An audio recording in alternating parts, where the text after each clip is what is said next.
This podcast is brought to you by the following Why don't you go like sponsors. this and have lightning come from your hands? Yeah. I'll just do this. Effects. Finishers MMA is located at 3761 Nicholas Street in Easton, PA, Lehigh Valley's home for 10th Planet Jiu-Jitsu.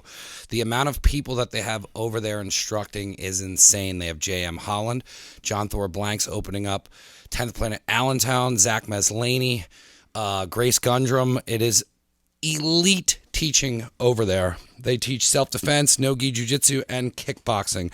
They have a kids martial arts program that is building and growing, and Grace is teaching every single kids class. Get over there. They are the biggest killers in the game. That's 3761 Nicholas Street in Easton, PA. Do you have anything to interject? You didn't let me talk. I don't know. No, I would like trying to get quicker on that. But they have multiple schools, and it's www.finishersmma.com. That has their schedule on there, and it has when they rotate everything. And they have evening classes because if you work and you can't get there, they even have, I think, an 8 o'clock class on Wednesday. The thing I like the best is that they treat people with respect. It's not like one of those weird places you go and they talk down to you and, you know, like I'm a big bad sensei kind of crap. No, not at all. They're super cool guys. Everybody that goes there is nice. Everybody's friendly. It's just a wonderful place to go and learn jiu-jitsu. Wonderful place to go learn choke people. Yeah. Just go choke some people. Every time I've been over there, and I get a little intimidated sometimes going into classes like that, even like going to the gym or like the Y, I get a little uncomfortable, and they make you feel at home there. Super professional. The guys have been doing it for a while. Zach, JM, and Thor all have their black belts. So and they have crazy top-notch equipment. Everything is awesome. It's not some... Yep. Every now and then they do awesome. It's an awesome place. Seminars and stuff there too. So check it out.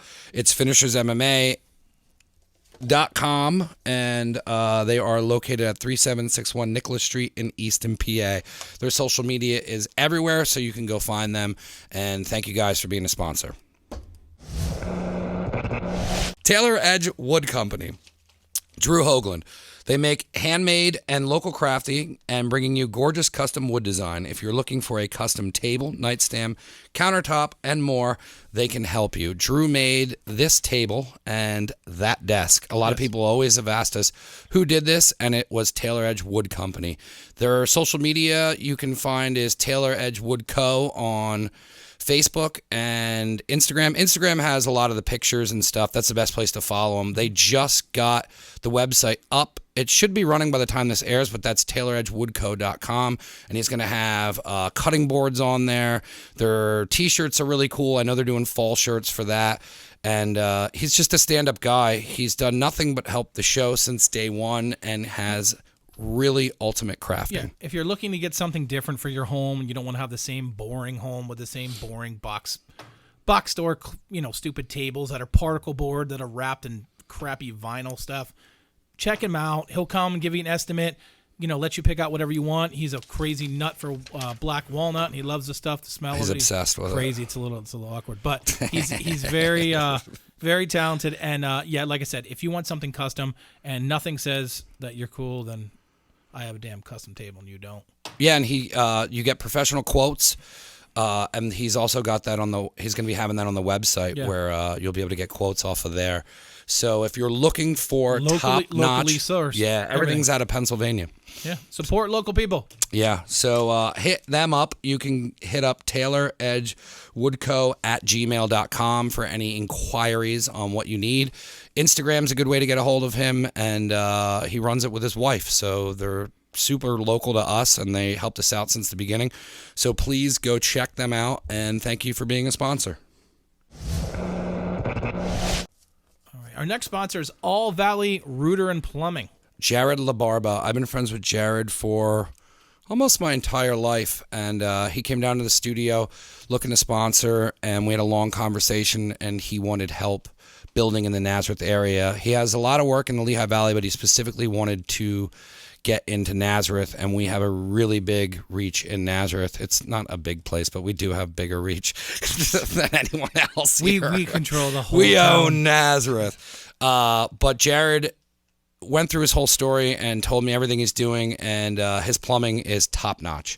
Yes. They do faucet repair, sub pump replacement, sink installation, pipe installation, leaks, toilet repair, and more. They have 24-hour service, 365 days a year. They charge by the job, not the hour. All services come with a 1-year warranty and guarantee. He's going to be our plumber from now on if we have any problems with the sink and whatnot. Yeah. Having plumbing issues is probably one of the biggest headaches ever. It's one of those things that if something goes bad with your plumbing, it's really bad. There is no minor plumbing issue. And it's good to have someone that's local that you can call, that you know, and say, hey, I really need your help, as opposed to some guy that he's going to spend, he's going to take 3 hours to get there and he's going to show up. He's going to overcharge you. It's just not worth it. Go with a local guy, super professional. He can do everything you really want. He lists a bunch of stuff there, but I'm pretty sure he can do pretty much everything involving plumbing. So I'm just going to call him for everything. So. Whatever. Yeah, and you have 2 properties that you can use them for now, too, because you didn't have a good experience. No, they were horrible. I wish you would say who it was. I really hate that. His website is allvalleyrouter.net, and that is the place where you're going to find all of the information you need to get a hold of Jared if you have any plumbing issues, or if you're just trying to get quotes for stuff. But they are 365 days a year. They are open 24 hours, and we want to thank him for being one of our first sponsors on the show. It means a lot, and all you Nazareth peeps or anybody in the Lehigh Valley who wants a trusted, reliable, professional plumber, please contact Jared. And our next sponsor is Rips Auto Detail. I love this guy. Go ahead. One of my favorite guests on the show. Cool. He's a really nice guy. He's a very good DJ also, by the way. Yes, and he's super professional at his job. He's got over 15 years of experience. He is located at 630 North Nelson Street in Allentown, PA. He does paint correction, ceramic coating, interior, and pro auto detail. If you follow him on Rips Auto Detail on Instagram, it's insane what this guy actually does with a car. I am recommending that you go to Popeyes, which is right up the street, and you put fingerprints all over your vehicle, and then you go there, and he will make it perfect again. Yeah, he's got 15 years of experience. He's got a package for everyone. What he stressed on the show is that he doesn't just do super high-end vehicles. Yep. He can do anything from, if you just have a daily driver and you just like having a clean car, you can get that done, all the way up to getting a boat done. Yeah, well, it's worth it because I had my SUV detailed last year, actually, just because, especially when you live around here with the salt and everything else, if you get a really good detail on it, it actually will keep your car looking better than dealing with all the salt, because you keep going for car washes and stuff. That's not good. So if you get a really good detail on it, it actually will help all that stuff. So it basically winterizes your thing. And plus, when it gets nice out, you just go there and get it, just touched up a little bit, get it, refreshed, and you have a car that doesn't look like you're a slob. You can contact him directly on Instagram, and that's at Rips Auto Detail, or you can call him at 484-553-1366. If you really want to know what this guy does, check out our past podcast with him. It's got a boatload of information. I didn't know, I knew he was good at what he was doing, and he opened his own business and all that, but to hear the story of how he got to where he's at and the 15 years experience, he's a super pro. He's a really great guy. Just go check out his stuff at Rips Auto Detail on Instagram, Facebook, and his website is coming soon. So go check him out, and he's one of our first sponsors as well. And we couldn't do the show without all these people, so I want to thank everyone. And shout out to Rips Auto Detail, and give him a follow. And he gives you a free bucket of chicken. No, he does not. He's from Popeyes, says he does. Put that in there. He didn't even like Popeyes. Rips, you need to give out free chicken. Thank you. Check out what he's doing on social media, and we won't use that part. And then we'll end it with, this is a professional Class A operation. Check out the podcast we did with him. Our next sponsor is Luke Delmeyer Custom Knives. If you've ever wanted a custom knife, say a chef knife, say a camp knife, say any kind of cool custom knives, I'm sure any of you guys have watched Forge and Fire or whatever, this guy actually does that. He makes wonderful, crazy knives. He's leaps and bounds above anybody you're going to have around here. He's a good dude. You can contact him and give him basic parameters of what you want to make for our custom knives. He does sell his own knives on his website. Yeah, there's a bunch of different knives on the website and his Instagram as well. Instagram, he puts it up a little bit, and he'll say, hey, man, I'm selling this. His website's lukedelmeyer.com. Yeah, I mean, he lists a bunch of stuff. Like I said, you can ask for the custom stuff. He's starting a new line, which you can talk about, of the chef knives. Yeah, the chef knife that he brought over to the studio was incredible because he showed me the demo one that they started with that he made out of a leaf spring, which is insane. But then what he handed off to me, I immediately just wanted to start prepping and cutting onions. You were trying to. I was excited to cook, and that's what a chef knife should do. And if you you're just kept telling him you wanted to use it to cut something. I did. And if you're looking for a chef knife or any sort of custom knives that you would like in your life for whatever reason, this guy, the amount of work that he's putting behind it, the craftsmanship that's behind his actual craft with blacksmithing, the dude's extremely talented, extremely humble, and please go check out his social media, and it's Luke Delmeyer at Instagram. That's where you're going to get a lot of his knives. He's testing the knives. But you forgot the coolest part. What's that? You want to make your own knife? Yeah. He's got classes. Yeah. That's right. He has his own classes. You can go there, look like an idiot, because that's what I'll probably look like when I do mine. But you can go there, and he offers classes and teaches you how to make a knife. And I think that's awesome because there is no one and nowhere in this area that does that. No. And if you're looking for a custom knife of any range, whether it's something that you're just looking for hiking, or if you're looking for a chef knife, or you're just looking to collect something as a hobby, go check out his social media, check out his webpage, get in touch with him, and see which knife is right for you. And that's lukedelmeyer.com. And thank you for being a sponsor. Never Again Radio, episode 43.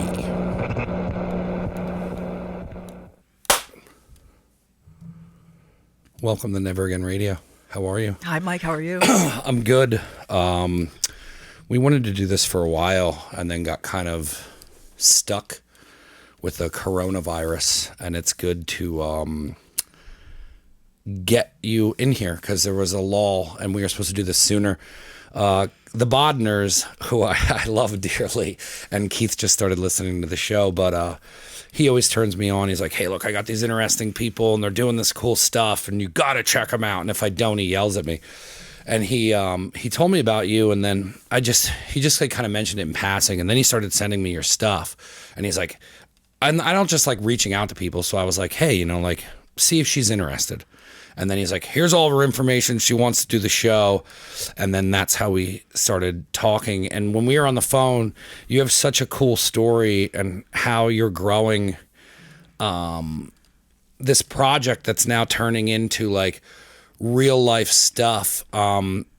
Before we get into it, I want to give you a chance to explain what Moto Girl GT is and how you even started that project. Okay, well, I started Moto Girl GT 5 years ago when my husband decided to open up his own business, a track club called Evolve GT Track Days. He's been in the business for 20 years managing another organization, and 5 years ago he wanted to do something himself. He had a vision, and I had a vision. So what Moto Girl GT started with our business, and I wanted a place for the girls to come and have like a home at the track. It's very male dominant, road racing and track days and motorcycles, and that's really changed over the past 15 years, I want to say. We have more women coming to track days. We have more women racing. So what I did 5 years ago was I started a whole Moto Girl GT program where when the girls would come to the track, there was something set up for them that made them feel comfortable, that made them fit in. I thought it was because I remember when Keith first started going and he started posting on Instagram, and then when Becky started posting as well, I was like, oh, that's crazy. Like, I didn't know, like, like you said, it's very a male. I wasn't even thinking that the women would even be interested in doing it and or even finding a niche. Was it hard to get them to cross over to want to do it because they've just kind of been sitting around watching their husbands do it? Or was it kind of, were they excited to be like, yes, we want to do this shit too? Both. I believe they were intimidated because it was male dominant, and it's kind of scary when the girls can come to the track and they don't know, where they fit in, or everyone starts at a certain level and they build themselves up, and it's very safe. We have 3 different groups that we run at the track, and we have coaching that's incredible. So it's more, how do I say, giving the women the information that there is a place for them to come and fit in. That was the biggest thing for me, was that I wanted to do personally when we went on our own business with Evolve GT, is I wanted a place for the girls. So instead of having an all-girl track day, every track day is an all-girl day. Yeah. Because Moto Girl GT is there, and there's something specifically there for them that they're going to fit in. I have guardian angels there that take care of them when it's their first day. And guess what, Mike? They come back stronger than ever. It's so interesting how far you've pushed this. How was it right off the bat to, like, did you notice like it was small numbers and then it was getting getting the word out, and then more women being like, oh yeah, there is a place for us in this, or like how was it coming out the gate? Coming out the gate, I want to say 17 years ago, you might have 1 girl, maybe 2 girls at a track event of 140 people. Okay? Now I can fill it with 40 or 50. Yeah. And I worked hard for that. Yeah, because you were explaining kind of how fast this grew, and like, when did you start realizing that this was something that was being taken serious, and then you could start adding it into what the male were doing and kind of like bring it up to speed of where they're at?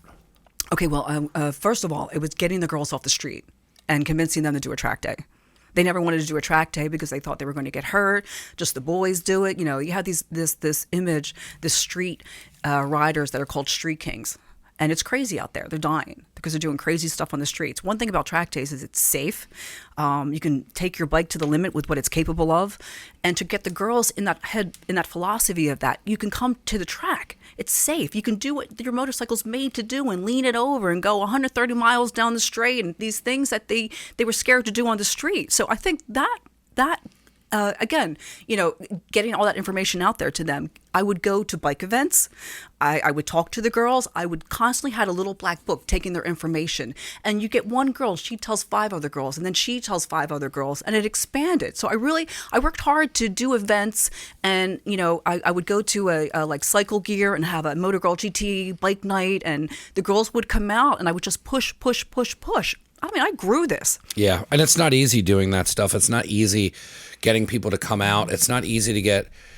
I think the only way it's easy is if food's involved. But like, to talk women into looking at something that was so taboo for them to start being like, no, like, I can go to that. Like, I should go to that. And then I think it would take probably a dozen of those until you had a core group that then you start having help at the conventions, and you know what I mean? Yep.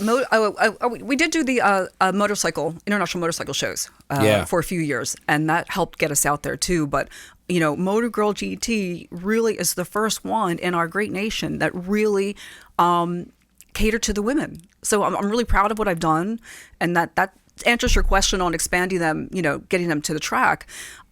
But 2 years ago, I went even a step further. I approached American Sport Bike Racing Association, and I said I want an all-girl racing series, and I want to call it Moto Girl GT. And we did that last year. We tested it for the region. How long did it take for them to respond back? And then did you have to bang on that door for a while? I got goosebumps right now, Mike. It was so easy because I already had the reputation out there. Yeah. It was a no-brainer for the organization, Ezra and Champion Cup Series. I was going to run it for nothing. Yeah. And I know the girls that were already have 10 years doing track days, they're fast, and I knew they were ready for racing. And I have been racing for 10 years myself. I have an all-girl race team, Moto Girl GT. We do endurance races. And I knew girls wanted to dip their foot into that. And just like I did getting them to the track days, I went from that to taking them from the track days into racing. It's That's amazing. Awesome. Yeah. How much, like, it's hard to explain, like, when I did some smaller projects, nothing on that level, but even with like working with the skate park, it's like, if you have, like, as my mother would say, your ducks in a row, and you ask, like, and you knock on a door like that, and they're like, okay, you know, what do you want to do? And you're like, I'm going to do this for free. I'm going to run this. I already have this organized. This is my thing. These are the people that are going to be in it. And all you have to do is just say you're going to do it and then take credit for it. Like, not credit, but like, you know, it's going to make you look better. You can really get a lot done if you have the formulated plan before you even put it into action, which isn't really that much. It's basically like I had to take my idea and put it on paper and then be like, hey, here's what I want to do. And that was it. Nope. I showed up at the awards meeting back in December at New Jersey Motorsports Park, and Kevin Elliott is the president of American Sport Bike Racing Association, and I pulled him aside and I pitched him, and he said yes, and I was like, I looked at somebody else that was standing by, I'm like, was it that easy? Did he just say yes? Like, I always push people on here to do that. Like, there's so many people that just don't take that moment, and all it is, it's yes or no. Or a maybe, but like at least you don't have the regret of being like, I should have asked him when I saw him. I know. I remember going down that day, and my husband said to me, because you know we were just going to call it like Fem Motor or whatever, and he's like, honey, tell him that you want it to be called Moto Girl Gt. I was like, oh, that's a great idea. Yeah, it should be called Moto Girl Gt. Yeah. So I'm excited this year. Unfortunately, with COVID-19, we're pressed back a couple of weeks from running. We had to make a lot of cancellations because of the codes in the different states that we race in. But the series is national this year. Yeah. So that's huge because we're going to have the big Race of Champions at Daytona in October.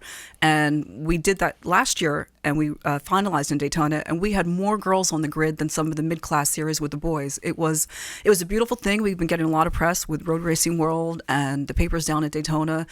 And we were really looking forward to this year being a blast because I'm pretty sure we're going to double our numbers from last year. Yeah.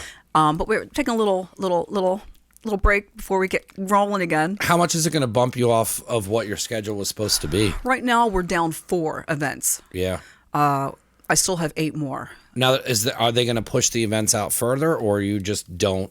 You're not making those events up, or is it just going to be a shorter season, or like how does all that work now? Well, for American Sport Bike Racing Association Champion Cup Series that Kevin Elliott runs, that is being pushed back. Certain events are being pushed back if they can get dates available, you know, because the year is already scheduled. So to fit some in with a weekend, you know, we're also dealing with car events. You know, it's not all about motorcycles at these track venues. So we're trying. We're dealing like everybody else is dealing, just trying to keep up and running. But we need right now to be up and running, and I foresee it happening soon. Yeah, I saw some. What did you say? The track opened Saturday or Sunday? Yeah, they had a soft opening at New York Safety Track.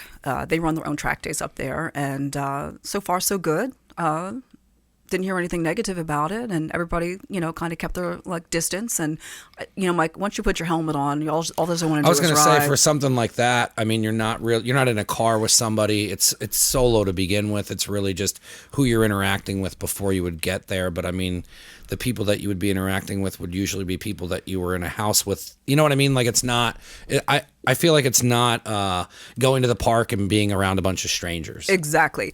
And with Evolve GT, we are running our first event at NC Bike in 2 weeks. And we just put an email, and asked everyone, you know, don't bring, you know, your family, you know, don't bring any friends to watch, you know, with everything that's going on right now, you know, just come, you know, yourself. We don't want a lot of people in the paddock. Yeah.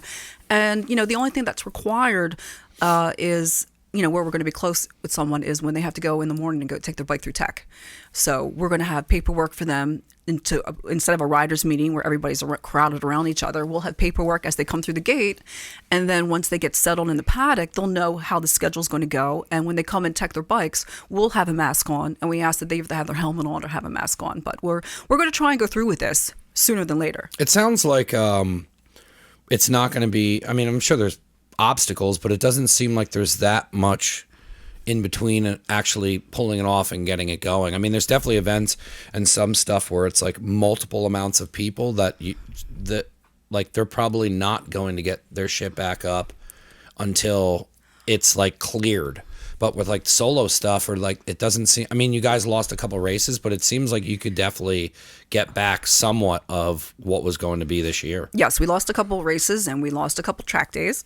But I foresee this moving forward the middle of May, and then we're going to just gain strength as we go. And we'll keep it safe. I don't think we're going to fill our paddock with as many people for the track days, at least, just for the safety of everybody. And we have to go with the states, what they want to do as well. We might be restricted with how many people we could have. So we'll know. We literally know like days, if not a week before. So everything kind of changes with this. Yeah.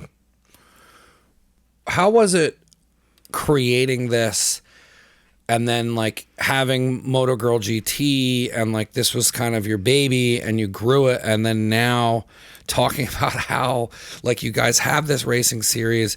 How does that even feel to be the person behind pushing women in racing like this and just kind of building it? And you always hear of this stuff happening and women's stuff being pushed or being equal to what was going on, but how does it feel being the person that is behind it? It's a battle. It's a battle. I'm not going to lie.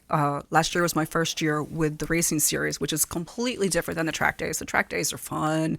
I just want everybody to have fun. I have Moto Girl Gt cocktail parties. Rebecca Bodnar will tell you, like, it's fun. I have luau's and we drink, like, I can't even tell you, on a Saturday night before Sunday.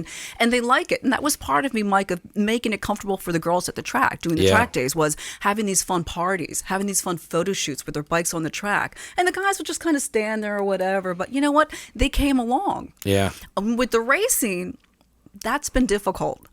The boys didn't like the girls coming in with their own series.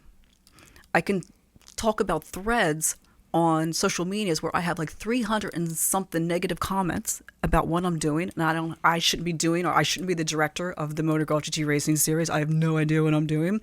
The guys don't think, well, why can't the girls just race us? Like, that was the whole thing. But what they don't understand was that the girls wanted to get the girls to come to the track. Yeah, you got the badass girls out there that I want to race the boys. I want to kick their asses, blah, blah, blah. But the newbies, they don't want to race the boys. Knowing that there was an all-girl series for them, that made them dip their toe into it easier and get started. And guess what? Once they did that, it's like ripping a Band-Aid off. It was over. Yeah. Then they signed up not only for my Moto Girl GT races, they were signing up for other races as well. Middleweight, superbike races. So it brought a lot of the new things into road racing, and it just exploded. So, I mean, the negativity comes with anything when you do something different. And, absolutely. You know what? After I got beat up last year, I didn't want to come back. And I remember some of the workers from CCS were like, what are your feelings for next year? I'm like, you know what? I don't want to come back next year, but I'm going to come back because they're not going to bully me out of here. Yeah. So I was happy to get the respect from Kevin Elliott and get the national series this year. What I've done and what I built up, no one has done in the United States, Mike. No one. And I'm now being copied. There's a that's always fun, huh? Well, yeah, right. And I love it when it's like it's all I can do not to comment. Like, I did it first. There's a motorcycle series in Florida that now started after they saw my big thing that happened last year and the turnout we had at Daytona. They decided to do their own all-girl racing series. Who's the fastest girl in the South? And I was like, okay, really? It's never been done before. I did it. Yeah. But it's all good. I think what's the old saying? The biggest form of flattery is when somebody copies you. Yeah. Plus, what I do enjoy out of it is realizing like the changes.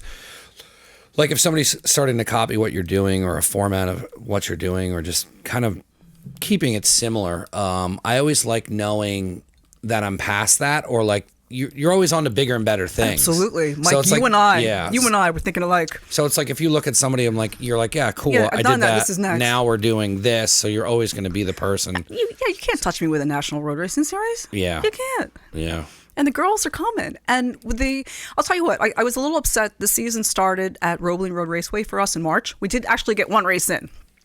Thank God. And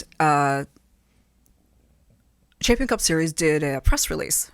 Someone from his workforce did a press release, and there was no mention of the girls. I went ballistic. I was like, I am working so hard for this. This is showing up in a press release in Road Racing World. There's not one mention of the Moto Girl GT series or what these girls have done. And they podium. They podium with the boys, and they podium in my Moto Girl GT class. So it's things like that I'm just always fighting for the girls. Yeah. What do you have to do when you have situations like that where they're not including you and they're not giving you the press and they're not doing that? Like, do you have to just kind of bite down and move forward, or do you have to contact them and be like, hey, No, you're not? actually, I contacted Kevin Yeah. and left a voicemail screaming my head off. Unfortunately.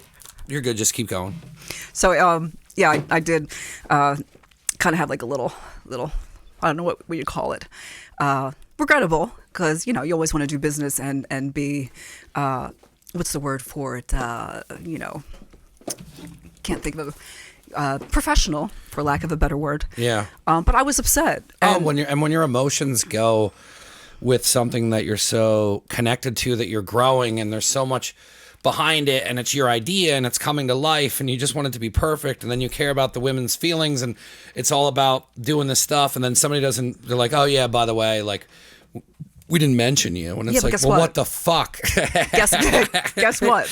Yeah. Once the girls realized it, I realized it. I pointed it out to them and apologized. You know what they said to me? They said, don't worry, Angela. Once we start winning, they're going to be talking about us. Yeah. And I love that they're goosebumps again. Yeah. Like, the girls know, once I get them into it and they're learning as they go, they're not newbies anymore, they're changing it. Like, again, Daytona in October, we had so many girls in the paddock. Everybody was talking about it. We had a wonderful press release. We made our mark. And like I said, this year we're going to double our numbers. How is it with the press wise? Has that been good to you, or has anyone been kind of like, besides like trolls and internet stuff, but I mean, most of your national or like actual press has all been positive? Absolutely. Yeah. They've all reached out to me personally. I actually had to learn myself how to do a press release. That's fun. What did you have to do for that? I had to recap the weekend for Daytona, which was pretty big for the Yeah. girls that won the Moto Girl Gt Superbike race. Again, I just want to get the girls as much exposure as they possibly can. There's some haters out there that were like, this Moto Girl GT, it's all about you. And I was so upset because I took that so personally. Yeah. And I was like, it's about, you know how somebody says something and right at that moment you're so in shock, you have nothing to say back. And I thought later, I'm like, you know what? It is about me. It's about me building a road racing series for women. It's about me forging a place for these girls at the track that I am so passionate about. I'm not going away. Yeah. Oh, Mike. You're correct, though. It is. I mean, this isn't going on without you. Yep. It isn't. It didn't start other ways. It's 100% you. For anyone to even say it's not about you, you know what I mean? Like, I know how they were directing it and then how you spun it, which is the correct way to do it. But it's like, yeah, this is my thing. I created. The haters. It's my Instagram account. I'm the one who got it to those numbers. I'm the one who got the races. I'm the one who's got doing this. It's so much work. It's so much work. And then the person that tells you, oh, it's all about you, they're sitting on their couch not doing shit with their lives. and it was a gentleman and his wife was doing my series. I'll tell you, I won't mention any names, and it always comes from something, Mike. It wasn't just because he wanted to make this up. I last year was sponsoring racers. What they could do is I was giving them free track time at our Evolve GT track days to train. With the series, my first year having the racing series, it kind of was a conflict of interest because here I'm sponsoring these racers that they get free track time with Evolve GT track days, and then they're racing with CCS, but then these other girls weren't getting sponsored by me or getting the free track time. So this specific gentleman reached out to me, to see if his wife could have a free track day, and I was like, no, I can't do that. I can't go back to my partners and say I'm adding another girl on the list of, of sponsorship, and I think that's where it came from. Pretty much. And no one understands how muddy that gets with sponsoring people. I used to sponsor skateboarders back in the day. Oh, Mike, really? So you get it. And like most of them were like my super close friends, and I still give them stuff if they come over. And but I mean, it wasn't the way it is now. It's like there wasn't Instagram. It was, I was like, hey, you just got to kind of word of mouth. But there wasn't like back then, it wasn't like it is now, where I could be like, hey, I want to sponsor you, and you have to make this many posts, this much stuff, and like you have to do it on. Like, I was going to say, working for what was your protocol that they had to do? It was very little, right? Back then, there wasn't even posts to share. Really? Yeah. I mean, we're talking 10, 12 years ago. So the Instagram wasn't a thing. So it was like you didn't even have responsibilities other than if they saw, them out wearing your clothes, they knew that you were repping them. So Oh, I mean, yeah. even back then, I but then had it's it. like, but then I would have people come up and be like, hey man, I want to be on your thing. And I'd be like, no, well, you know, like, well, why is he and not me? And it's just like, well, like they're actually skating and they're going out every day. You're not Oh, so out that you experienced that as well. Oh God, yeah. Oh God, I ended up canceling the whole thing. I had just to, too. because I shut it the down. amount of money I was dropping into. I mean, we were giving T-shirts, skateboards, like, and like I said once again, this is not to the close friends I had that were on the team. It was more to people who were trying to get on the team because they just wanted free shit. Mike, this is a whole it's like- nother program we can it's talk like- about. It's like when I have like my buddy Rappy and I have Dylan Daney and Justin who lets us come over to the ramps, like those are all people that are involved. Those are all people that are personally connected to me that are pushing my brand and only care about me. They want me to go further, so they're repping it. Like, I mean, to this day, those guys still rep my stuff and share my stuff. But it's the people that are come over here and they see me and like, you know, somebody asking me, tell me, hey, I got a photographer and I got these pictures taken, but now you have to buy the pictures off of me. And it's like, dude, like we're not getting into stuff like this. This Mike, isn't what this was all about. I gave like more than a handful of girls free track time in the past 4 years. This is our Evolve's 5th year in business. $10,000 Yeah. free track time, and you want to, and now that when I cut it down, they all turn to be like little ungrateful bitches.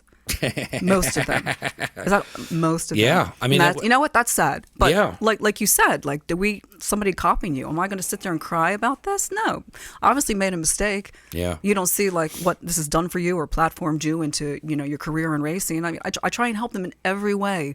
It's funny being interviewed with you and sharing with you right now, because what I set out and do constantly is try and interview with these girls and get them out there and show it on my Moto Girl Gt sites and social media and help them get sponsors, help them in any way I can. I mean, this is selfless what I'm doing. I'm not, this isn't a big paycheck for me. This is something I'm doing from my heart because I'm passionate about. Yeah. And then it's like, and then to try and teach someone social media and like you're trying to teach them the hustle that you're building, but then there's some people that aren't cut out for that. And then it's just, it gets to be really, and all you're trying to do is just take a little bit off of yourself. If you do this is 1% that I don't have to do. And then it usually circles back with, I just say, fuck it, put everything back on my back. It's me. I'll do it. Let's fucking go. And that's like, usually what yeah. it comes back Oh, yeah. to. It was like little stuff. I would see a racer coming back from the weekend that I sponsored, and she did like a whole big recap, which every racer does on a Monday, recap of the weekend. Yeah. And also I wanted my little hashtag. And Yeah. If I didn't see that hashtag, my poor husband was like, honey, calm down. I'm like, you don't understand. That's all I want is my hashtag. Yeah. So yeah, I mean that you learn as you go, and luckily the good is better than the bad. Yeah. And I feel like when there's some kind of struggle, you have to push through it, and the reward is much greater on the other side. Yeah. I mean, as much as we sit here and like not complain, but like that stress and all that, like what you said, it's like, it's just more of loud noise. And then when you keep going, and then you get to these plateaus where you're like, kind of take a breather and you're like, all right, like I made it this far. And then it's just like, all right, let's keep going. Now we got to go. Now we got to get this series in, and we got to do this series and this. And it's never, I can tell by just talking to you, it's never going to be enough until you have it elite neck and neck with what the guys are doing. And you have, the girls are actually doing more. You're and right. then the girls are wanting to race guys. You're and then right. guys are defeating The girls want to Yeah. put a whooping on the boys. I'm sure. Some of them. I'm Yeah, sure. they do. I'm sure. And it takes time, and they're going to get there. And I'm excited. But my husband has an old saying that the lion does not listen to the sheep. Yeah. And sometimes you just have to let them talk. And my biggest thing is I always react. You know, it's just my personality. It's my saggy in me. And I think that if I just calm it down a bit, I'm getting better as I get older, is just not to react when these things come at you, and keep your eye on the larger picture, your eye on the prize. It's hard not to do that, but I've been trying myself. Just to kind of like put horse blinders on. Alcohol helps. Yeah, and sometimes it's easier to just keep going, and it is. The more you kind of rehash and you keep saying stuff out loud, the more you're carrying it with you. Yep. So it's very hard to move forward and kind of look past it, but at the same time, it's the fastest way to get to your goal. Yeah, I can say positively right now for 2021, because obviously our season's going to be sketchy with our events as we move forward. But for 2021, there's going to be a purse for the girls from a very well-known person in the industry. I can't say any names right now or spoil it, but I think that's going to take a lot off my shoulders because they're going to get money at the end of the year, a lot. Yeah, and then that is going to start bringing people out More, yeah. So now it's going to be people are going to be training more. Now there's an eye on the prize. Now there's like a goal. Now it's like, oh shit, like now this. And I worked hard for it. Yeah, I worked hard for it. I had to put a whole proposal together, and obviously when COVID-19 came out, I had to put that on hold. But I'm still doing stuff on the side. I'm more so pushing for 2021 at this point. Yeah. Not that we're not going to be running and having a ball racing and doing track days this year. It's just everything's cut in half now. Yeah, and when you're talking about that kind of commitment and maybe getting like $30,000 in a purse, you got to have a full season of running and a curriculum. You can't drop that into a half season. Exactly. And then it's coming up to the end of it, and then there's people who are just finding out, like, oh, it's not fair. Yeah, like I could have been doing that. I didn't know, because a lot of time, especially now, I think everyone's focus is everyone's just. It's weird because now people, like, there's some people who, like, when you showed up, we were definitely on the same page, but there's people who are not on the same page, and I'm not saying that what they think is wrong, but everybody's not kind of, like, there was always this unspoken thing of where you just go through life, and now that's stopped. So it's like it's too all over the place to put that kind of money. Plus there's no buildup. Like now you can get through this, and then you have your announcement, and you're more than welcome to come back on here. But like, oh, I'm coming back. You can bring it up, like, because I have 2 spots, so you can bring someone with you next time too. I would love to bring one of my racers. Yeah, so like, you have time to put that all out there. Like, I think that's the hardest thing with what people don't understand with people who are running businesses is there was a plan. Mm-hmm. Like, especially with everything I was doing. Like, I mean, before the show started, I told you where I was at, and then to be just, and then it's just like, that was 10 years of work. Like, you still have it, Mike. It's not going anywhere. I know, but I'm just saying is like, it took all of April for me to learn how to make money again. Because like what you said, it's like you're still doing projects, but it's almost like you always had that main thing, and then there was the sides. And then now it's like you have to do the sides because the main can't be done because life's shut down. So it's like to stop doing the thing you love and then focus on things that just are bringing in a little bit of money to keep it afloat and to keep the whole project going is so backwards to the normal. But here's the thing. I don't know if you know, there's a book called Who Moved My Cheese? No, I will order it today. It's about, this little mouse, and he's in a maze, and the cheese is always in the same spot. Yeah. So he always goes and he has his cheese. Well, one day, someone moved his cheese. Who moved his cheese? So there's, like you said, like individuals, what happened to us in April with COVID-19 and everything else, it's like our cheese isn't there anymore. Yeah. So we can either sit and cry about it. Yeah. Or you can take a walk through the maze and try and find another piece of cheese. Yeah. And the cheese is out there. I said it on the last podcast, and I'll say it here. It's like, the first 2 weeks were rough. And then I was just like, what are you going to do? Like, you're not getting a handout. You left. If you were still working at your old job, you'd be complaining about still having to work while everyone had off. I was like, and you would hate it. So you could either stop hating your situation and start contacting more sponsors. No, you business and I. is still open. There's T-shirt projects. Like the screen printer I work with. I love your line. Thank you. I mean, everyone appreciate that's it. listening, please check out Never Again Studio. They have their own website.com, and his T-shirts are amazing. They're rad. Thank you. They're rad, I appreciate it. That's how this whole thing got started. But my screen printer, I hit them up, and I'm like, what are you doing? And he's like, I'm not losing my business over this. He's like, we shut down. Like, I mean, it's a 2-floor. It's a massive screen printing business, and they do really well. So for them to lose 2 months worth of an income and not pay employees, so once he was able to do that, like, then I was like, cool, let's get back to the T-shirt hustle. And I was picking up business from businesses that were like, hey, I'm not open, but I can sell T-shirts so people can support me. Awesome. It's a weird time.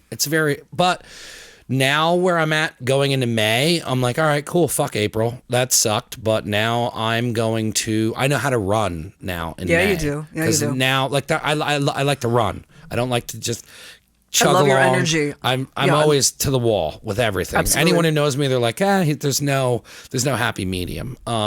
So I mean, it gets there, but like I like to go all the way to the floor. So now it's like coming into May, it's like, all right, cool. I barely got by in April, but now I know how to get by, which means that when I get to May, now we're going to be back to full blast. And then by June, July, it's like this business is going to be running 10 times better than it ever did. I agree. Because of tightening up. It sucks because the last thing I want to do is be locked down and told I can't go anywhere, but it was almost something I needed to do, but I would never have done that to myself. So it's interesting to see how it's affecting businesses, and I'm glad that your business isn't shut down because of it, because there's definitely people that have to wait. Absolutely. I agree with you. Absolutely. And I think one thing that you're doing here with the broadcast series is you're getting out there to people. People want information. Yeah. And you're giving people information. And I'm so glad, Mike, you started up and running again with your podcast. I mean, this is just one great thing that people need right now. People want to hear what's going on. People want to hear different opinions and make their own opinion. Yeah. And they can only do that with enough education and things that are out there for them. That's valuable. We did a couple Zoom calls, and I don't mind them. Like the last guest was from LA, so like she would have never gotten to Nazareth. So it's like it was always hard trying to land people in studio, and we always wanted to focus on Zoom, but it wasn't. But then after I did a couple of them, I was just like, it's hard. You can't. This is totally different than me staring at that monitor and being like, hey, but like I had to talk to the girl I interviewed on the phone for a half hour so we could actually connect. Okay. So like, you know what I mean? Like it was more personal than me sitting here with all this shit and being like, hey, how are you? But like after I did a couple of those calls, I'm like, I'm done waiting. Like it's up to the person on whether or not they want to come down here. Okay. This place is not a shithole. It's not a shithole. So I'm like, I'm following guidelines that I created. And if someone wants to come in and sit across from a table with me and do a podcast, that's what I want to do. And I reached out to you first, and I have 7 podcasts booked this week. I'm excited. There's a lot of people that just, they're tired of staying home. Oh, yeah. They're tired. And there's people who their opinion's different than others, and they can sit across from me, and we're very like-minded on the situation. Mm-hmm. And I'm just excited to be, like what you said, back to what this to me is normal. That sitting here and talking, and my sound guy's at his house, and that's not how I ever pictured this show, and it's not how I ever wanted this show to come off. Yeah, but I'm proud of you. We did it. We're here. Just Yeah, the I'm two of excited us. because I was like, she definitely will. Because you even said the first week, you're like, I think I would come down, because you were like volunteering and doing stuff. You seem like you need your hands busy constantly. Yes, you're good. Yes. Where did that come from? Because you do other things outside of Moto Girl GT. Like, where did that work ethic come from? I've always had that work ethic. I've on a side note, I've been modeling most of my adult life. I'm 53 years old. It's kind of weird with COVID. You know, my resume is modeling. You know, and all the commercials I've done, and acting, and modeling in magazines. I've modeled in Paris, Japan. How did you get into modeling? I was a freshman in college. I was at Westchester University, and one of my girls in my dorm was modeling in New York, and she was going to go back after the summer. She wanted to bring me. She says, "Oh my God, you have to come. You think you have a great look, blah, blah, blah." So I went to New York with her, and the agency liked me, but I had no pictures, no experience. And they were like, we have a choice. You can go to Greece or Paris and work on your book, your portfolio, and pictures. That's crazy. Yeah, and I was like, Paris, sign me up. No, I've always been that way. You know, I went to Japan by myself, didn't know the language. How long were you there? Are born that way. I had a contract for 6 months. Yeah. That was weird. Well, I said, what's funny is I just got done having this conversation with my buddy Tim last night. I said, how long do you think you would have to stay in Japan in order to get and be engulfed in the culture? 6 months. 6 months? That's what he was saying. He's like, dude, I'm like, what, 2-3 6 weeks? months. He goes, what are you, crazy? He's like, you would have to stay there a long time to pick it up. Paris, Who did you stay with? Paris was easier. Well, when you have a contract with the agency, like they own you. Like Yeah. you know, there's a dollar amount, and they put you up in one of their houses or one of the hotels that you're there for however months, and you get like a per diem. So it's all very structured. I will say one thing with the Japanese, like they have a work ethic. Like and I respect that. Like, you might be shooting 300 things a day, but it's like it's done. You break for lunch. They take your makeup off completely. They put it back on again. Like, it's very like it's different. You know, where in the United States, you know, you might have a full day job and only shoot 12 things because they're going to shoot one outfit 100 times to get that look. It was different there. I respected that. I work ethic is huge to me. I'm not a slacker, and I just always been like that. Yeah. I've always gone and modeling. I didn't mean to interrupt you. No, you're all right. When all my agents that I've had all these years have always respected me because I treated it like a business. Yeah. You know, I wasn't the prettiest girl. I would get turned down. Oh, your eyes are two different shapes. You're this. You're that. And I wanted a model. Okay, Yeah. you don't want me, somebody's going to want me. We all have to treat that in our lives. So I was very passionate. I'm passionate about whatever I do. But I have to say, with that, I treat it like a business, and that's been my whole life. I think it's important to focus on the part where you said you wanted to model. Like the other day I was down here, and sometimes I'll just look around and be like, this is fucking crazy, because I've always talked about doing this, and then the journey is so crazy, and then when you're in the middle of it, and then sometimes you look around, and I'm just like, you know, the stress kind of is there, and I'll just take it in, and that's why I like all the art and the loud colors, is because sometimes it distracts you, and you pay attention to the art and whatnot. Or sometimes I'll just walk around down here and just like go through like where I got the Action Bronson thing and all that, and it's like, I want a podcast, and I want to run a clothing company, and I want to live off of that. And like, I look at where I'm at now, and I am doing that. It's not on a super high level, but I'm getting to the point where I'm more comfortable in making decisions that are based around what the monthly income of this is. But I don't know that many people that would have done what I did in order to do this. And in the end, it's like, I'm finally starting to be happy, because when I worked at the post office and I did all these things, I didn't want to be a mailman. I didn't want to work at a flat top in a restaurant. It wasn't your passion. No, there was always this. I always would look at things, and I would see people, and I would be like, how does he make money doing that? Like, how is he able to skateboard, and that's all he does is just skateboard? And what a life that would be, to just do what you love doing. And I'm sure there would be some bullshit, but how does he do that? And then like, I would always just see people doing things and being like, well, if that guy can do that, like, why can't I do that? And then you just realize that it's until you start having that attitude of, I want to be a model, or I want to run a clothing company, and not give up on it. It's really the only way no one handed you Japan. No one handed you Paris. No one handed you, I mean, I'm sure you know a million people that if they would have gotten treated the way you did and turned down in those projects for modeling, would have never gone back to modeling again. Oh yeah. I had to work harder than all the other girls. I will say that. And I think with the hard work comes the big payoff too, because I think if something's handed to us easy, Mike, like, you know, you don't appreciate it as much. No. I feel like when we work hard for something, the payoff is so much greater. Yeah. That's super interesting. So were you in Paris by yourself? Yep. So you did these, but like, the way I look at it too is sometimes like when I went out and I lived places alone, or like when I wasn't drinking for a while, I spent a lot of time alone, just because your phone stops ringing to hang out, because those people want to continue going out and whatnot. And I wasn't bothered by that, but you start looking at this weird little isolation. But then I learned so much about myself being alone, and especially when I lived in Virginia, and I kind of branched off from my brother and spent that time alone and was just going to museums and doing things by yourself. I almost prefer to do stuff that way anymore. Like, how was it taking in the culture of Paris and Japan and all this, and you were alone?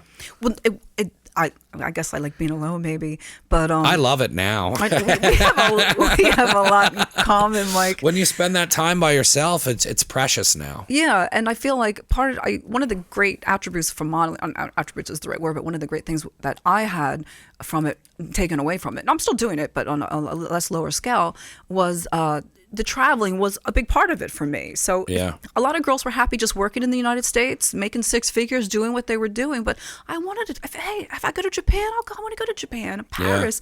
I worked in Chicago. I worked in LA. I mean, the United States, yeah. I mean, I would just sit home and send my model card out to all these agencies. If they wanted to take me, I had a chance to go to Mexico. But it was kind of sketchy there at the time. You know, you don't want to go to Mexico. But it just for me, that was fun for me to go and experience all these different cities and countries. You're lucky. I can't wait to travel. I know it's eventually going to be down the road because I think the show's going to grow to getting content and traveling. Oh, the show's great. Everything you're doing is incredible, Mike. I've always like what we said before is where you kind of like picture it going next, and it next would be more content and travel and just kind of adding more things I like. But like I'm at the age now where I'm not going to turn down the opportunity to travel, and even if I have to go alone, I'll go do it alone. But there's something in traveling alone where you're not sharing it with somebody, so you're not sharing a shared perspective of it. You're kind of, what you're making of it is what you're making of it, and that's something that no one else is going to give you. And if you focus on that look and that taking it in that way and how you want to do it, it's almost priceless. And then that's kind of where I think I start loving to be alone, because you start seeing everything how you want to see it, and it's not skewed by someone else being like, oh, well, look at this, or oh, sharing it that way. There's just something. Independence. Yeah. I think you just nailed it right there. I got you. Sometimes it's hard to explain my point, but you're pretty dead on to it. I'm a big mentor, obviously, in the industry, motorsports, and I feel like, just to mentor someone and maybe they can look at me and my independence and what I've been doing and my passion. Like, I think one thing that anybody can say about me is, oh my God, Angela's passion for what she's doing in anything. And sometimes, like you and I, Mike, because you have it too, to take somebody and ignite that in them. I love doing that. Not everybody has it. That's for me right now, is when I see these girls in all shapes and sizes doing something that they didn't think that they could do, and all they needed was that little push. Yeah. I mean, I can bring 100 girls in here. They'll be like, Angela pushed me. Angela yelled at me. Angela told me, don't get your head out of your ass. Get right. That's what I do. And you got to know when to push and when not to push with people. But that's the biggest payoff right there, is I love doing watching them grow. A friend of mine just started a business. It's like BTG blasting. He started it in... What is BTG blasting? He started doing like this sandblasting, and then he started picking up pretty much just pressure washing because he had the equipment to do both. Oh, okay. And then now it kind of turned into like this pressure washing business, and it's going into his second year. And he hit me up for t-shirts, and he wanted to get some hats made, and he was just kind of asking for advice. And with his logo. Yeah, and then... I love it. You got to brand it. For everybody out there, brand yourself. Yeah, so like that's what I love doing that too, is like taking somebody who doesn't understand the concept of branding and kind of walking them through it. That's one of my favorite things to do. But he would hit me up and he's just like, this is crazy and I'm working a full-time job, and I'm like, look, just keep going. And he's just like, dude, like you're just giving me all this advice. Mike, and he's like, you should be a public speaker. And I'm like, I'm just telling you how to skip the self-doubt that I used to give myself to get to where I'm at now. And then he hit me up. He got the t-shirts. He's like, I love the t-shirts. I want to order hats. He got the hats. And then this contract came through where he's got like I think it's like a municipal thing where he's like, he has all the buses and like all, like it's way too much work. And he texts me and he's like, this is fucking crazy. He's like, I have all this work. He goes, I have to hire employees. He goes, this is now payroll. And he's like, and I'm like, take a deep breath and enjoy it, because this is the first step into this business growing. And this is a good problem. I'm like, you could be at your job, hating it, wondering why no one's contacting you to do any pressure washing at all. I'm like, this is a good way to be in over your head, because now you have like positive things that you have to figure out. But like, it was a 5-minute conversation, and then like he's sharing my stuff and he's putting stuff out there, and it was like, that wasn't even in person, that was through text message. But like to move him and then see him and him be like sharing stuff and being like, now like I see, because we were just talking about it, like where you don't know how much to share, you don't know how much people want to see your business. And then I saw the spike in him being like posting his shirts, posting his hats, posting his stuff, and there was a fire under his ass. And doing that to someone and getting them to move out of their comfort zone and go to where you actually see their potential is maybe one of my, that and feeding somebody, like if I make a really good meal and I see their face, and like feeding someone and pushing someone to that level is probably the most passionate things I am with doing. I would rather that than make money to a point where it affects me. Like I should be focused more on making money, but like helping people out is probably one of my favorite things to do. You and me both. It's just, there's nothing that beats that feeling. I think more people should be like that, because we Of would all course. be one incredible, Yeah. successful nation. Yeah. You know, help each other out. It's not going to hurt you. It's tough. It's tough to, but then it's also tough when you get the negative backlash when you're trying to help somebody. Yeah, and, you get burned. It does get foggy, and you can burn out from it. But that was 45, but we can go for a little bit longer if you want. It's just, I don't know. It's one of my favorite things to do. How did you start in the apparel? Because I want to touch on that too. The apparel with doing the shirts and all that, and kind of branding, and where did all that come from? That's a good question. Well, I'm going to say 5 years ago, when my husband opened up his own organization, Evolve GT Track Days, and I found Moto Girl Gt, and I could get it. You know, it wasn't, you know, there's some names that you want to get and they're not available because somebody already has it. So I was able to get Moto Girl GT and lock that in and LLC it. And then I just, well, this is a cute little story. My logo, you asked. Yeah. Modeling. I modeled with Bob Mackey. You probably don't know who he is, for over 20 years. Bob Mackey is just won a Tony Award for the Cher show that played in Broadway last year.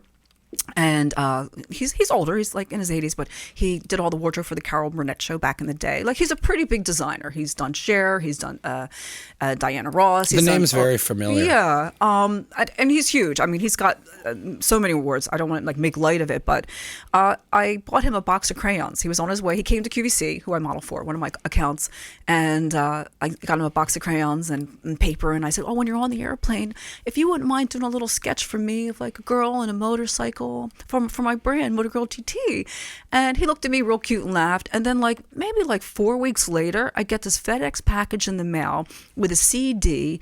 He cartooned me. My logo that you see for Moto Girl Gt is me in a cartoon version, but he wanted to see what my color my racing leathers were. He wanted everything, and he did that for me. And I can't even tell you what a blessing that was. So that's where the logo came from. And then I did, you name it. I was like a little pig. I was like, I want hats. I want backpacks. Yeah. I want lip gloss. I want a lanyard. I want pens that glow when you click them. I mean, I can't even tell you. And Mike, I gave it all away. Yeah. It's not bad giving some of the stuff away, like you the lanyards. Build the brand. Yeah. I gave out a bunch of t-shirts at like skate contests and stuff like that. That's awesome. And working on it. But when you get fueled and like you get that logo, and I remember the blue one is the first one I did, like the suicidal tendency look to it. That's and awesome. I remember that when I got that, and Rizart had drew that, and then I knew then I was just like, okay, this isn't awesome. This isn't something that's just it clicked immediately. So I was like, when I saw the shirt is when I was like, all right, fuck it, I'm fucking trademarking this. Like, it's when you have that moment, it just fuels. It fuels moving everything forward. So when you were saying, like, you were like, I got hats and lanyards, like, I know the feeling, because you want it all. You want it all, and you want it on everything, and you want it everything that, like, because we were talking before, is like where you're just constantly designing in your head. Always. So you've always seen somebody else's lanyard and be like, oh, well, I'd do it this way, or I would do it that way. And you can go down a rabbit hole with all that stuff. Yeah, and your videos, if you want to watch them on your website, they're awesome. Yeah. But what I did with the girls was, the twist was with Moto Girl Gt, and obviously these are girls that are riding and the racers, was I wanted things for them to have at the track, like, we got to protect our skin, we got to protect our lips. We're girls, we're not like the guys that are out there sweating and doing everything else. Like it just made sense, and it made the girls feel better too. Like, if they could show up at the track and get a Moto Girl Gt glam bag, it was like the best thing in the world to them. Yeah. Plus, it's polar opposites of, and I learned it when I started doing, because the girls always be like, you need a women's line, you need a women's line, you need a women's line. I don't see too many girl tags hanging up back there. I have the dagger one's a girl shirt, and then I have some others in the back. I did well with the women's stuff's always sold faster.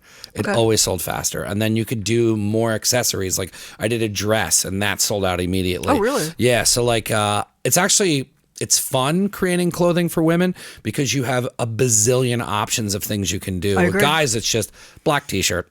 Like, there's not much to creating clothing for men, but when you start getting into the women's line, there's so many more options. Like, I didn't even know what kind of style t-shirt that was until I started having like different girls help me on different projects, and they're like, well, this shirt you can have off your shoulder. And then I was just like, I'm lost. I'm lost. So have you like reached out to women to find out what they want? Yeah, I mean, well, Have you been inspired by them? most of the Or time, idea? yeah, like I kind of worked on some projects with a couple different girls. If I start talking to someone, or if I see someone and I could tell their fashion's kind of similar to where I would want to go, I would like, and I have a couple girls that like Emily New, who does Living Hella Good. She has like a flannel company, and she's always doing stuff that's mostly women. Guys buy her stuff, but it's a lot of women's stuff. So like, I'll kick shit to her and be like, what do you think on this? Tell me your opinion on this. Like, I would now kick stuff to you and be like, what do you think about this? What would you do differently? Would you wear this as a girl? And then like, I didn't realize like I said before, it's like guy stuff. It's just a guy's t-shirt. The guy's t-shirt never changes, but I have stuff in the back where it was 5-6 years ago when women were wearing a lot tighter fit shirt. And then if I would try and sell that now, they're like, well, this size is wrong. And I'm like, it's changing constantly. It is. It's changing As constantly. we have to change constantly. Like, I'll get inspired by something. Like, I love to play around on Pinterest and like just put different words in and see what pops up. Or I have somebody come to me and be like, I have this great idea. One of the stylists at QVC, Susie Rems, so I have an idea for a tank shirt for you. I'm like, oh, what, Susie? She says, catch me if you can. Yeah. With a sexy girl on a motorcycle. And I was like, all right. And I did it, and everybody loves it. Yeah. Then I have You Just Got Passed by a Girl with my lips. That's a great one. There's so many fun things you can do with that. Yeah, I did the skull. I have to say the skull was probably the only thing that wasn't 100% well received. Like, a lot of people were like, it's a skull. It's death. It doesn't. I'm like, it's cool. What's wrong with the skull? So other than that, everything's been like a hit. But it's definitely, you got to take chances. How's it been creating and building that brand and then attaching it to what you've been doing with actually growing racing? Like, it's got to be crazy, because I know how it is to run two things at the same time, and then you kind of got to keep moving it along with it. But to have all of the apparel and everything and all this stuff for the girls, you've really like almost like a den mother, like has just taken everything and been like, hey girls, like this is going to make you the most comfortable possible while stepping into racing. Well, I don't understand what you mean by that. Like you have all of the brand of the clothing and all that. And so it's like, you're not only inviting them in to do the racing, you're inviting them to be like, well, here's all the stuff you can, like how you said, getting the glam bag. Oh, yeah. Yeah. So like, you've made it so comfortable for women to transition into wanting to race. Oh, because I'm dressing them in a way. Not even that, but it's like they can feel like they're a part of something because they have the t-shirt, they have the bag, they have the lipstick, they have everything that would want them to feel 100% like and they're wanted to do it. And you know what? Whether it's in Evolve Gt track day or a CCS race, when I'm sitting there and I see them come to the riders meet or come through tech and they have their shirt on that's proud what I'm of their saying. head. I get it. I get it. Like it's incredible. And I think that makes them fit in. Yes. And it gives them more confidence. I'm a moto girl. It gives them confidence to be like, this is me. Like, I love when I see somebody like, or somebody will text me and be like, yo, I saw somebody wearing your shirt in downtown and I don't know them. Like, I'm just like, cool. Like, it makes, like, people are wearing it because it makes them feel a specific way. Yes. And then for us, you and I, Mike, we're building a brand because you have your brand, I have my brand. The payoff is when they, hashtag you with your logo on. Yeah. And then it comes back to you. I love seeing I saw when that. A kid just bought 2 shirts. He always buys stuff off me, is Matt.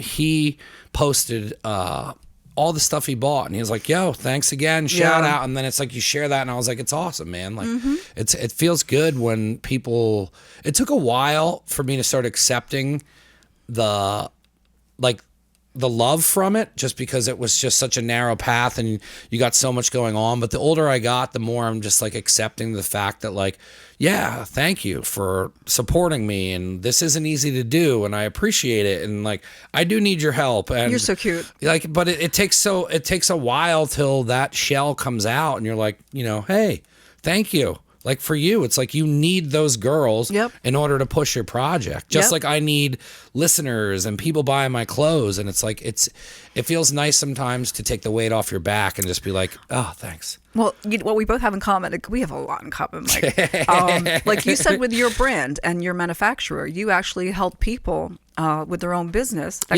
could have been competitive to you. Yeah. Sharing your manufacturer, I did the same. There's an all-girl race team that I met last year in Georgia called Hot Mess Racing. I love them. That's such a great name. Okay, because they're a hot mess. They're super fast. They have a great logo. They couldn't find anybody to manufacture their clothes and what they wanted to do and all the color layers and stuff. And I was like, I'll give you my manufacturer. Like, Yeah. what am I thinking? They're Moto Girl GT or Hot Mess Racing. I'm like, no, you just gotta get it out. I had a good feeling about them. I love them to death. You should have a Moto Girl GT shirt and a Hot Mess Racing shirt. We can all work together. Yeah, it's where collabs start coming in. Yeah. When I first started, and it was some people would like chirp in your ear and be like, oh, well, this person's a clothing guy and he's the other guy doing this. And then when I got older and started making connections and learning that it's more about like the projects that you do with other people. And it's like, I kicked some ideas over to M New and, and then that snowballed into this summer line that we're doing. And then I had this guy on here, Balloons, who has his own clothing company and skateboard stuff. And I said to him, I'm like, why don't we make a shirt and just cross both of this, and then you can get people buying, you'll pick up people that buy my clothes and they'll start buying yours and vice versa. And that's so much better than, like, I try and bring people on here who have clothing companies all the time. I love talking about fashion and branding. And that's awesome. It's my favorite. I've done it for so long. It's what's behind the podcast. So it's like for me, even to talk about the clothing now with you, like I always try and dabble into that because there's always such a creative outlook in creating clothing. To some people, it might be, hey, I just threw some shit on a t-shirt, but it's not. It's the envisioning it and seeing it and wanting to do it and having the balls to, to do the skull t-shirt where you don't know how it's going to be received. Like I've done so many projects where it's like, it's so vulnerable to ask somebody to buy a t-shirt that like you put together for them. I have been having fun styling my my tanks and sweatshirts, doing like these little photo shoots. My poor husband, my photographer, and the girls like it. It shows them a different way to wear it.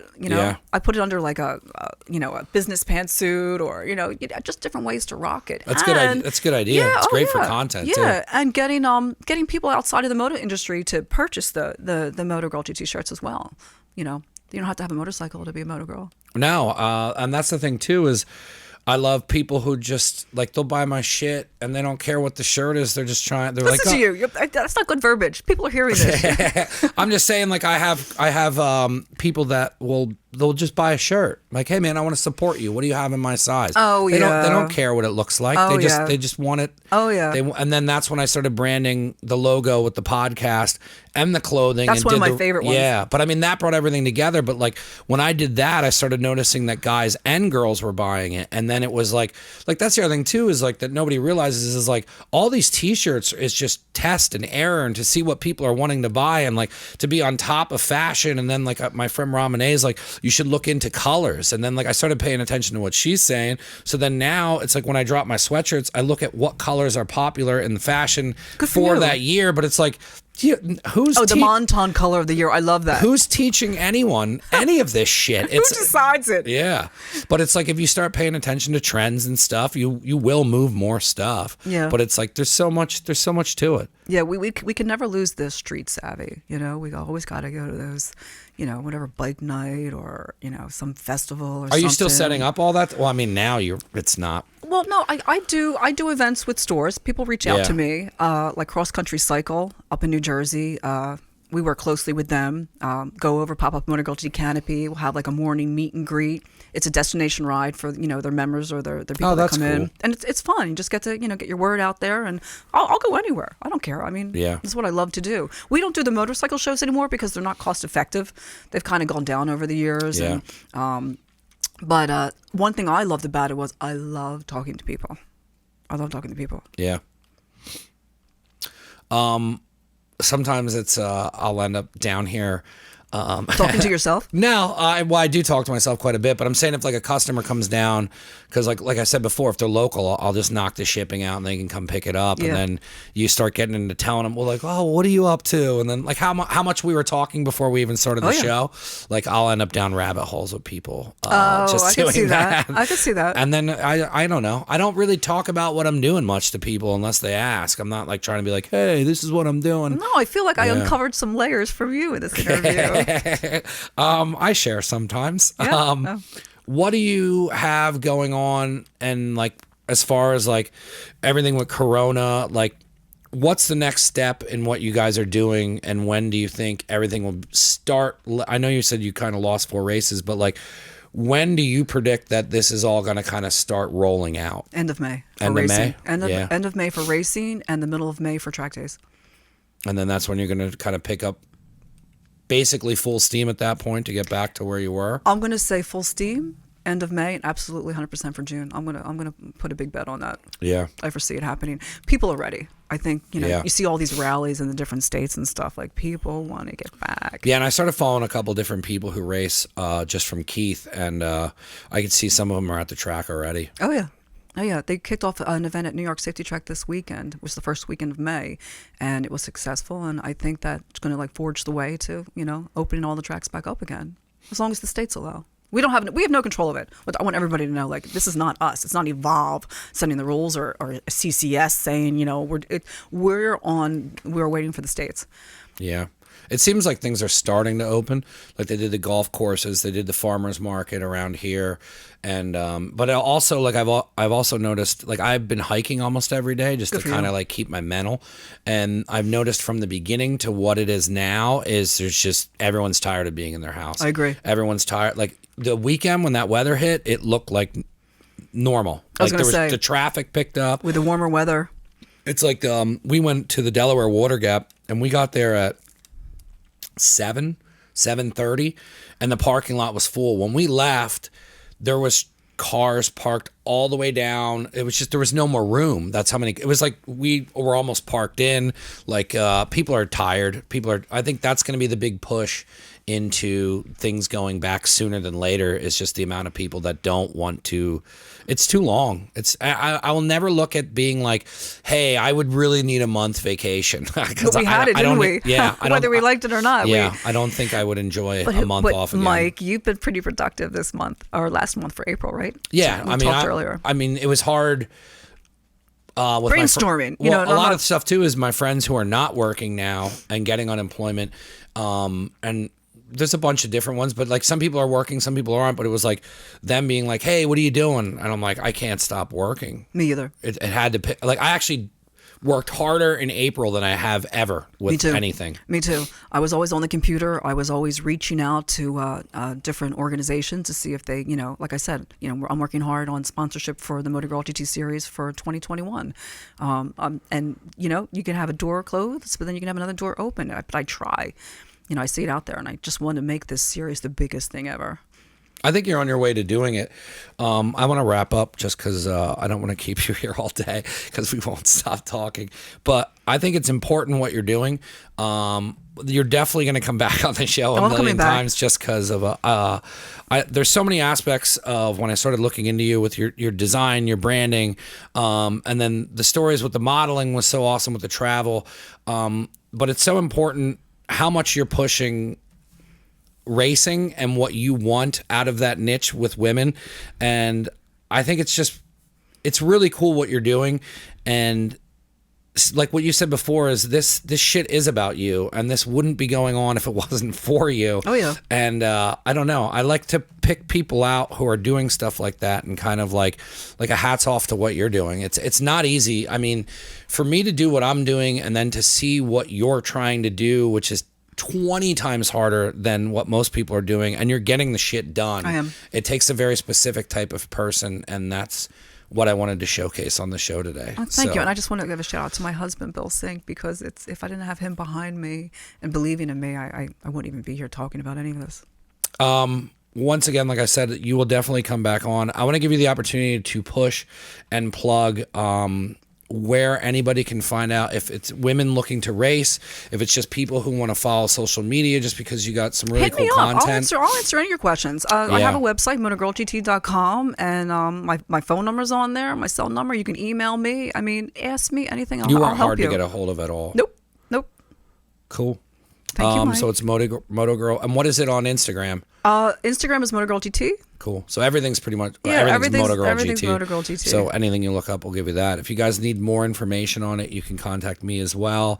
Anything I'm doing is on neveragainstudio.com, and you can find all of the previous podcasts. And thank you again for driving out here. And, let's when the season wraps up.